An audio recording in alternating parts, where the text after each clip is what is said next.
Welcome to my lair. You're back once again at the TTBurger Halloween lair. All month long October for the TTBurger Halloween Festival. Food, rides, scary horror stuff, and more here in my lair. And I am your host, Tony. We're back once again. Last time we took a look at a fighting game franchise called Darkstalkers that had Halloween horror creatures in it. It was made by the company of Capcom, known for making Mega Man and Resident Evil, and more. Today, though, we're going to look at a game released in 1998, first released in 1986 for the PC, then ported 2 years later to the PlayStation. This is an action RPG slash dungeon crawler that I never really talked about on this channel, and it's a part of a series that's very well known, spawning many sequels. This was developed by Blizzard North, who developed the original PC version, and then ported by Climax Studio, who ported the PlayStation version, published by Electronic Arts, released on March 31st, 1998. That series is Diablo. Now, it's my first time ever mentioning Diablo or talking about Diablo, and I know there are tons of games in the Diablo franchise, but today we're going to look at the first one, requested to me by one of my best friends, JJ88, and we're going to look at the original Diablo right now for the PlayStation. We have a lot to talk about, so let's get started. Now, let's go.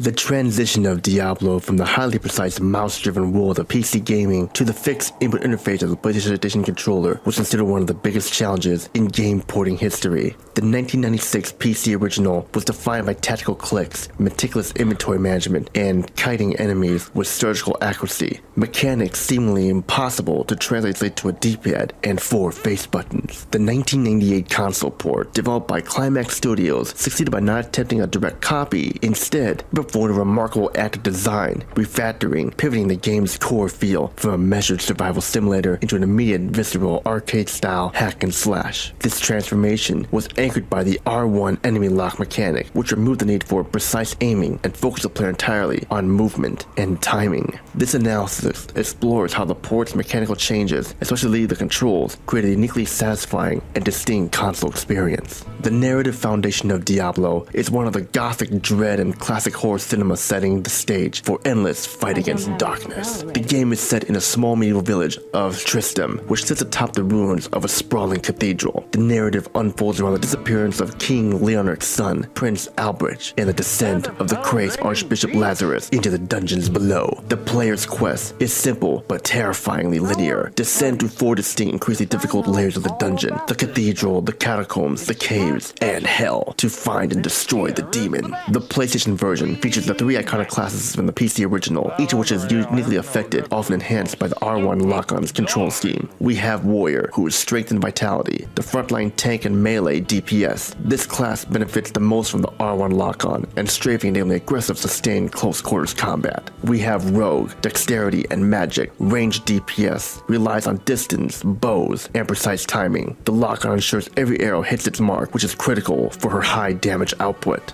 And finally, we have Sorcerer, who is magic, area controlled and ranged caster, focuses on powerful, high mana cost spells like Fireball and Chain Lightning. The instant potion hotkey, which is the triangle button, is crucial for managing his high mana consumption. For this review, we're playing as the character with the Rogue class. The PlayStation port reinvented the control scheme to preserve the feeling of power progression while embracing the limitations of the controller. The core control innovations center on the 3 key elements. The R1 trigger is the game's defining feature. When held down, the character instantly locks onto the nearest enemy with a certain arc. This replaced the click to attack necessity of the mouse, allowing players to focus entirely on maintaining distance and timing attacks. Combined with the D-pad, players could strafe around an enemy while locked on, a feature impossible in the original PC version, creating a fluid dance-like form of melee combat and making the Warrior class arguably more satisfying to play than ever before. Furthermore, the removal of the need for rapid clicking mitigated the physical strain associated with the endless combat grind of the PC version, offering a more ergonomically friendly way to dispatch the increasingly dense hordes of skeletal archers and goatmen, translating the game's grind into tactical controller feedback. The triangle button was mapped as a dedicated use health potion hotkey. This seemingly minor change drastically increased the pace and intensified the combat, enabling players to react instantly to damage spikes without having to navigate any menu, thus fostering an extremely aggressive playstyle. Similarly, a dedicated hotkey for the selected spell or item, which is the X button, that allowed for swift deployment of offensive magic. While combat was sped up, inventory management became the necessary bottleneck. Accessing the inventory brought up a radical menu, navigated by the D-pad and analog stick. Sorting, equipping, and identifying items required multiple button presses and pauses, a stark contrast to the PC's seamless drag and drop system. This deliberate friction forced players to pre-plan their loadouts and prioritize combat momentum over mid-fight inventory adjustments. The visual design of the port was a strategic success, leveraging the PlayStation's limitations to enhance the game's oppressive atmosphere. The screen resolution was lower than the PC's, but the port utilized this constraint by embracing the extreme sense of darkness and gloom. The developers initially darkened the game's color palette, ensuring that the light radius around the character and objects like floor torches became the primary source of illumination. A notable aesthetic improvement was the constant utilization of the full screen, removing the PC's fixed UI bar and instead overlaying the health and mana globes transparently in the corners, leading to a much more immersive cinematic perspective of the dungeoned environment. This not only amplified the horror elements, making every shadow feel like a potential threat, but also effectively masked some of the technical downgrade in texture and environmental detail. Character sprites, however, remain detailed and move with a smooth, consistent animation, ensuring the player's focus remains squarely on the action and immediate terrifying surroundings. The transition from the colorful, ambient, still grim town of Tristram to the truly abyssal depths of hell felt physically palpable due to the consistent, darkening visual theme. The audio design of Diablo is as foundational to its successes as the mechanics, and the PlayStation port managed to preserve its psychological potency. Matt Uelmen's musical score is characterized by the iconic, melancholy acoustic guitar theme of Tristram, which provides a moment of relative peace and safety before the player descends into chaos. Crucially, the voice setting is intact and perfectly delivered. Every line from the Tristram townsfolk, Grindelwald the blacksmith, Pippin the healer, Adria the witch, is imbued with a dramatic, over-the-top gothic tone that instantly sells a pervasive sense of dread and history in the village. The distinct, deliberate delivery from figures like Deckard Cain, with his instantly recognizable command to say, "Stay a while and listen," cemented the voice as a critical component of the game's identity, providing satisfying lore which breaks between the silence of the dungeons. This also includes the famous chilling line from the monster, the butcher, which adds intense dramatic weight to certain encounters. In the dungeons, the music retreats, replaced by a masterclass in ambient sound design. The atmosphere is built on unsettling synthesized drones, the echoing drip of water, the distant clanking of chainmail, and the low guttural growls of unseen creatures. This soundscape forces the player to rely on audio cues to identify threats, giving immense psychological weight to every screech, shadow, and heavy thud. The game's high score is justified by the port's clever and highly successful adaptation of core mechanics to the console format, where the list of strengths clearly outweighs the necessary compromises, which is why we'll go to our TTBurger positives and negatives. For the TTBurger positives, instant combat accuracy with the R1 lock-on, eliminated aiming frustration, ensuring continuous high-speed action for all classes. Dedicated potion hotkey. The triangle button enables aggressive, responsive, and intense close-quarters combat by minimizing healing at downtime. Groundbreaking local cooperative play. The two-player shared screen co-op was transformative, creating a high-stakes communal survival challenge. Exceptional atmosphere. The deliberately darkened visual palette and full-screen immersion amplified the sense of gothic horror and claustrophobia. Visceral vibration feedback. The DualShock controller's rumble feature added a powerful physical sense of impact to every hit, spell, and enemy death, deepening player immersion. Clean full-screen UI. The interface was meticulously designed, tucking the iconic health and mana globes into the screen corners, providing an uncluttered cinematic view of action.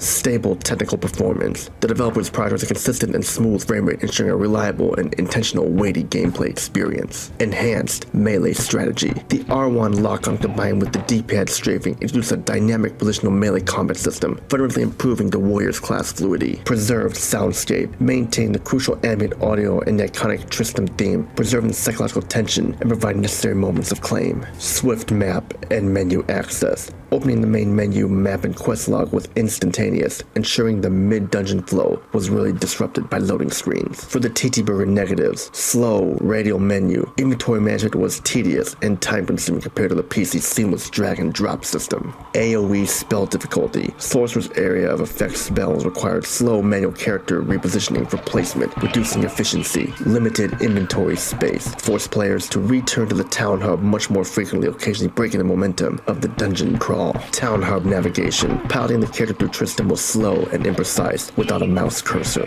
Texture and visual compression. Fidelity suffered slightly due to the hardware limitations of the PlayStation, though this enhanced the dark and oppressive atmosphere. Tedious password save system. While it allows players without a memory card to save, the manual input for the complex of 20-30 character passwords were highly cumbersome and prone to error. So in conclusion, the PlayStation port of Diablo is more than a successful conversion. It's a testament to the power of targeted redesign. By recognizing that the mouse precision was unobtainable and undesirable on a controller, Climax Studios innovated the R1 lock-on and instant potion access, creating a frantic, fast-paced game perfectly suited to console play. This achievement wasn't just a technical fix, but a highly influential design choice that paved the way for every console action RPG that followed. It successfully translated the addictive core loop of dungeon crawling, power acquisition, and monster slaying into a visceral button-mashing triumph, offering a distinct communal way to confront the Lord of Terror. For console gamers, this version remains a foundational classic. And with that being said, what score do we give Diablo for the PlayStation?